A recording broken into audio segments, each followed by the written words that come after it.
গত সোমবার আমরা গিয়েছিলাম মাডগাঁও। মাডগাঁও অর্থাৎ গোয়ার একটি সিটি। তো আমরা দুজনেই বেরিয়েছিলাম সেদিন।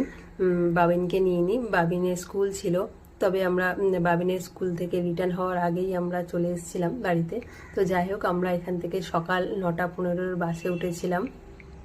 আর এখান থেকে মানে আমার বাড়ি থেকে মাডগাঁও যেতে সময় লাগে ওই 2 ঘন্টার মতন। তবে এই 2 ঘন্টা যে কিভাবে মানে চলে যায় মানে বোঝাই যায় না।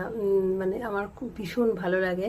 তো তোমরা দেখেই বুঝতে পারছো যে এত সুন্দর সিনারি দুদিকে, কোনো মানে এখানে মানে তোমার কষ্টর কোনো ব্যাপার নেই, কোনো জ্যাম নেই, কিছু নেই, শুধু সিনিক বিউটি দেখতে দেখতে যাওয়া এত সুন্দর। এই জন্য আমার বেশি ভালো লাগে বাসে করে, আমি বাসে করেই যাই।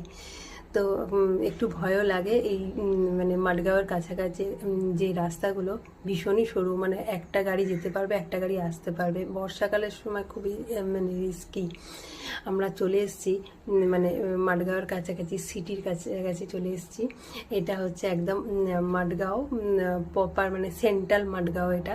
এখানে না তোমরা দেখতে পাচ্ছ এদিকে বড় বড় যে বিল্ডিংগুলো, ওইখানটা একটা ভালো মানে ফিশ মার্কেট আছে। আমি অনেক ভিডিও দিয়েছি। ওই ফিশ মার্কেটে মানে ভালো মাছ পাওয়া যায়, যেটা যারা মানে মানে বাঙালিরা যে মাছ পছন্দ করে। তো আমরা দেখো, আমরা এই 11টার কাছাকাছি পৌঁছে গিয়েছিলাম মাডগাঁও বাস স্ট্যান্ডে। তো ভিডিওটা কেমন লাগলো অবশ্যই জানাবে।